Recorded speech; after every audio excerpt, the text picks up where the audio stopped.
of that goal that Veronica referred to, the new collective quantified goal that will indicate in quantitative terms what it is that developed countries and other parties are prepared to contribute in the form of climate finance, both from public sources, but also by mobilizing and catalyzing those essential private sector forces that are necessary to deliver the amount of resources that parties will need in order to implement their NDCs. Here, if you hear the sounds and you've been following the voices in the negotiating rooms, you can tell that parties are still very significantly far apart on the key elements of the design of the NCQG that Veronica laid out. On its structure, how much will it focus exclusively on public finance? How much can we add to our conversation, the very important conversation as to how we can help mobilize and catalyze private sector finance as well? That's the issue of structure. Who will be joining the current developed country donor base as contributors to the public sector element of that goal? Another issue that's still open for negotiations. And then, of course, the crucial number that I'm sure will appear in the headlines as you write your final reports of this COP, what is the quantum? How much beyond 100 billion for the private sector goal and the private sector money that immediately mobilizes? And how do we capture that broader goal of mobilizing private finance that will be essential to meet the trillion-dollar needs of developing countries in particular, but the world at large, in terms of implementing everyone's obligations under the Paris Agreement. Here, as I say, I would say at the negotiator level and even at the HODS level, it's hard to see exactly where the landing grounds lie at the moment. What we are hoping for is the kind of spirit of compromise that emerged in the pre-COP held in Baku several weeks ago, where we had ministers present, where we think that there was a firmer grasp of what it is that developed countries as contributors and other contributors can provide in terms of their capabilities of mobilizing public sector finance, and the inevitable need to turn to the private sector to mobilize much larger amounts of money through the real economy, that those realities were much more present in the minds of ministers than they seem to be in the minds of negotiators. So we are hoping that that spirit of the pre-COP from Baku will return when ministers themselves return next week to help us to find the way forward in closing this very significant gap that we still have at the technical level in negotiations. In the corridors, I think that you can hear messages that will help us moving in that direction. So you will have heard announcements, for example, from China about the scale that they have calculated in terms of the South-South bilateral cooperation that they've been providing over recent years. A similar announcement was provided by the UAE. And in the corridors, other countries that have developed the capacities over the years, the capabilities over the years to provide South-South cooperation, are talking about those numbers more freely. There was also a report, I think it was yesterday or the day before, from the multilateral development banks, the entire community of multilateral development banks, so this isn't just the World Bank, but it's also the regional development banks and the newer development banks, those that were essentially designed and put in place by the emerging economies like China, Brazil, South Africa, India, and others, the Asian International Investment Bank, and the New Development Bank. They also contributed to this report of the multilateral development banks. And what that showed is that trends are towards the work of those banks providing more of their resources towards climate finance and increasing their capacities and their abilities to leverage more private sector finance as well. So that's another message in the corridors that I think will help create more of a boundary based on real-world experience about what a reasonable landing ground in terms of the quantum and the sources of climate finance over the coming decades will come from.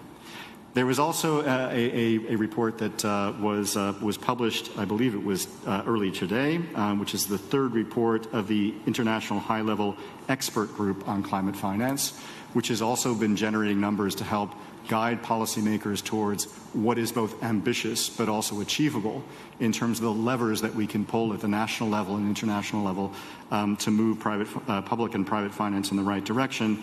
And again, we think that this will help to provide a little bit more of a framework in which the negotiators and critically the ministers that will be arriving next week can use to close the gap that currently exists between the negotiator level.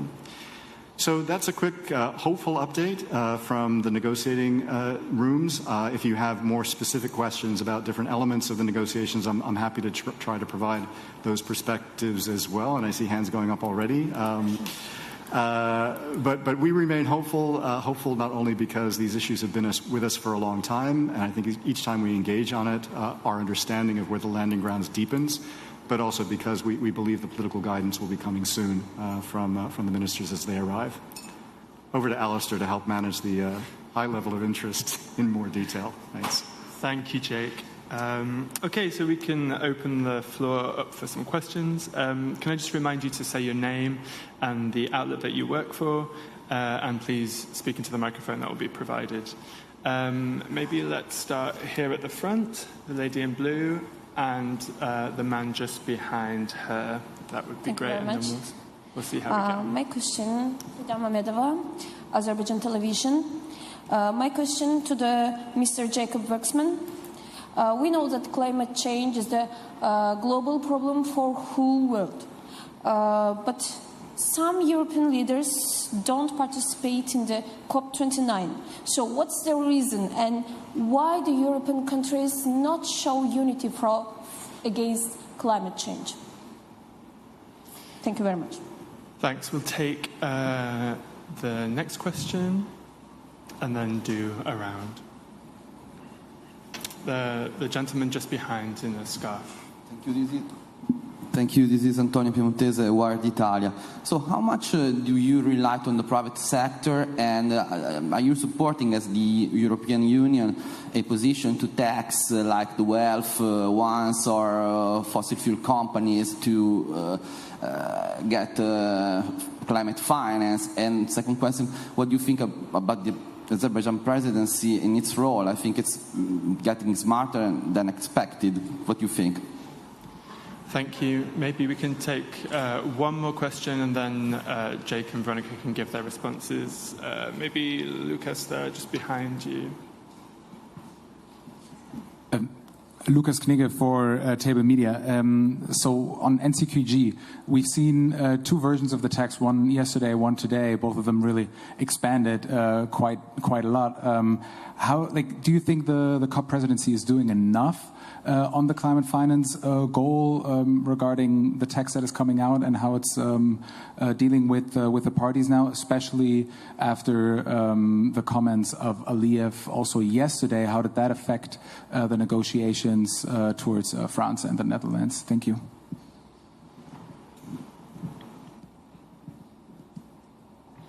Thanks. Maybe I'll start out with the question about EU leadership from the Commission perspective, and I'll turn to Veronica to talk about what I already mentioned of the high participation of member states at head of state and government level. I know that the President of the Commission definitely wanted to come to this COP. She's come to many COPs in the past. She's played her leadership role there. She wanted to be here very much.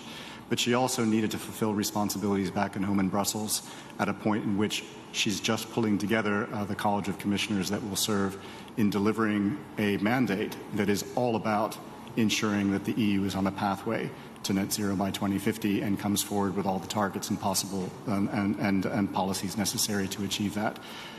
In the meantime, of course, as I mentioned before, there was a high degree of member state presence at head of state and government level, as well as the president of the European Council.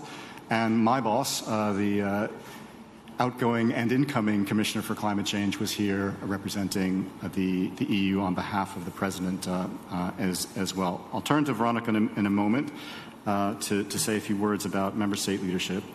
Staying on the geopolitics and what we heard from the Azerbaijani president yesterday with regard to France and the Netherlands, both France and the Netherlands are absolute leaders in the area of climate policy and climate finance. They are very strong voices on climate action and have played pivotal roles at previous COPs, and their delegations will play pivotal roles at this COP as well.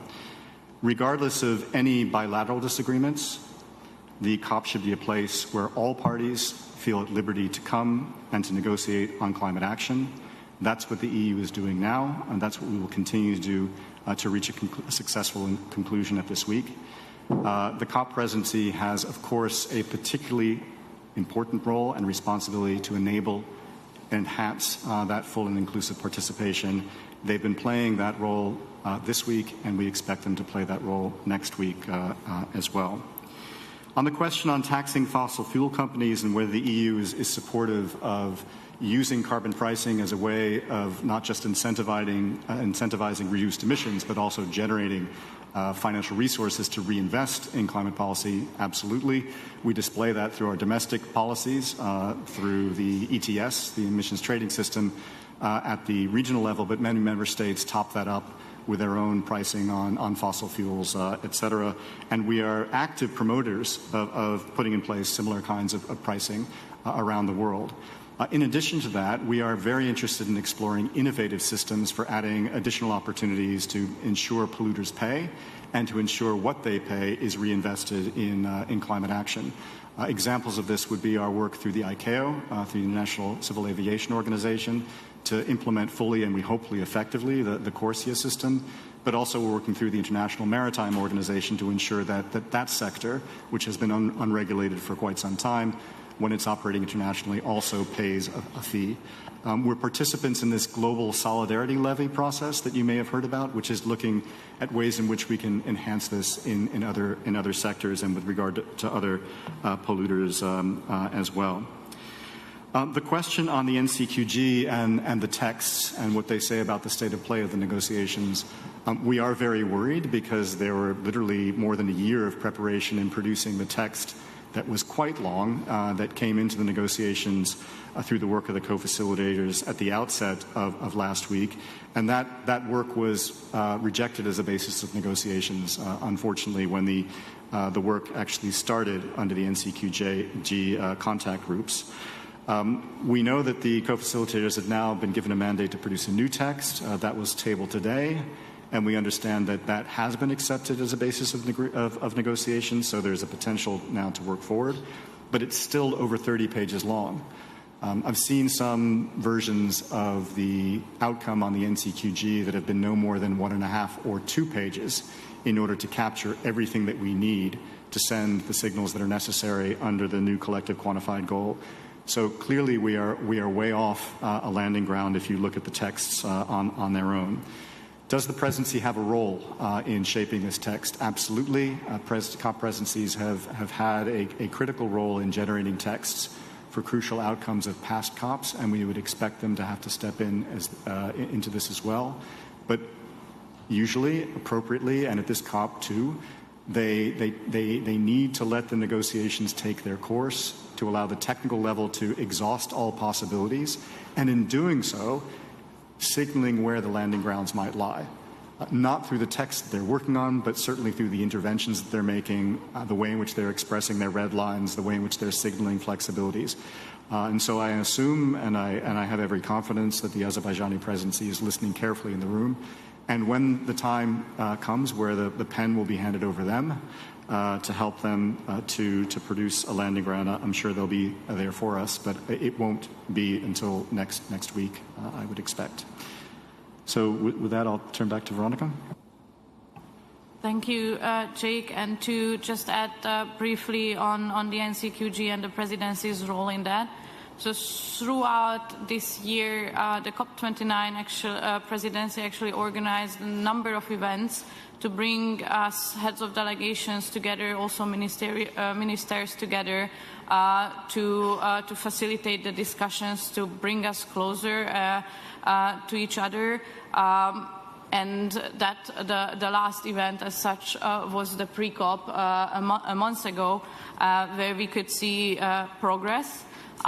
As Jake mentioned, what we see now is a step back with the new text, because the text was managed to get down to a couple of pages. Now again, it's rather 30 pages, and experts are working on that until very late at night, also to support the process to arrive at the end of this week to a text that can be presented to ministers, because of course ministers have to focus on those elements and on those decisions that are requiring that level of in the hierarchy and that level authority in that sense.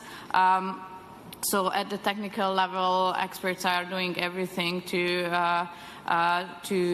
bring closer the positions, and also the COP29 presidency is aware, and they are also aware of their role when they have to step in. And as Jake said, we hope and we expect also that they will step in when that's needed, but also that it's a party-driven process, so they have to take it also into consideration. And in sense of ministers and leaders from European countries, first time the Hungarian Prime Minister attended this COP. So he was also here on behalf of Hungary, and many other European leaders were present. And also for the next week, we will have a number of ministers here who will coordinate throughout the next week until the very end when we will need to make the decision. So we know that ministers are going to come and they are going to be here and be in this process. Okay, we only have 3 minutes, so I'll take a couple more questions, maybe from the other side of the room. The lady on the front row in purple, and maybe just behind in the white blouse, please. Thank you. Hi, this is Rebecca from Carbon Pulse. Sorry. I'm just wondering if there's been a shift from China on becoming a donor country as well. I heard something about that. And then also, what is the atmosphere in Article 6 rooms now that the U.S. is maybe not as involved in the talks? Thank you. And the second question just behind. Thanks. Thank you. Kate Abnett from Reuters. Are there any issues that could get wrapped up this week? In particular, is there any hope that Article 6 could get finished before the SBs close? Thanks.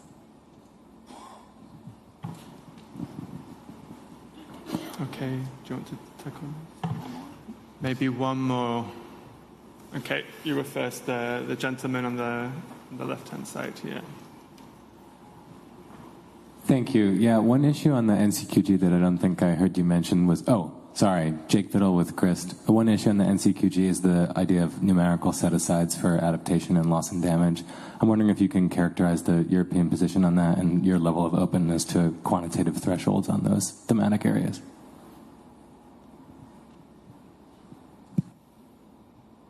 Okay, thanks a lot.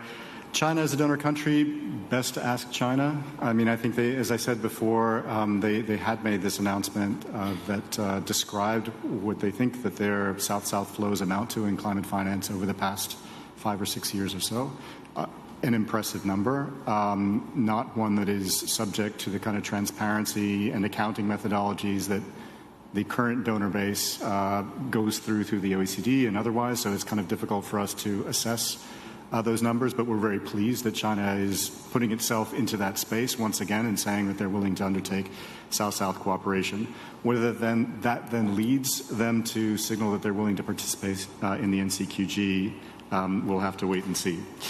The atmosphere in the Article 6 room is definitely improved, and I would say it's improved in large part through the U.S. Recognizing, along with other parties, that we're keen to settle all the rules last year in Dubai on the basis that we had agreed everything we needed to agree, to acknowledge that additional rules would actually help in improving the transparency and accountability of carbon markets.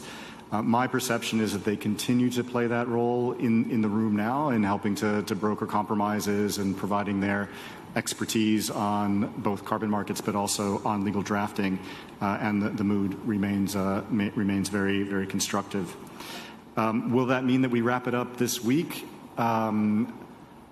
It's been my experience that as long as there is a little bit more time to negotiate on something that's that complicated, we'll take it. So I don't think that we will completely close every issue this week, but I think that we will have developed a momentum that will ensure that we wrap it up certainly in the early part of next week. On adaptation sub-goals, the EU does not support including adaptation sub-goals within the NCQG. For a number of reasons, but I think the most important one is that it's important to take into account that what we're not creating, regardless of the quantum, is a single fund. Right? This is an aggregation of flows that are coming from multiple different sources, some of which are completely dedicated to adaptation, like the Adaptation Fund, some of which are a mix, like the GCF, some of which are entirely focused by their mandate on mitigation. So you can't kind of create out of this aggregation a single goal that can be enforced or disciplined through all these different actions. So what instead we have agreed in the past, and I'm sure we would be willing to agree again, is the encouragement that this money increasingly is spent on adaptation, particularly if it's public finance resources, and that it addresses the needs as a priority of the poor and the most vulnerable communities. In that context, in the past, you know that we've agreed to double the level of adaptation finance. That kind of goal, I think, could also work as an incentive to keep the pressure on donors and others to continue to take into account that public finance is scarce, and when it's available, it should be used as a priority to invest in an adaptation and resilience. Thanks.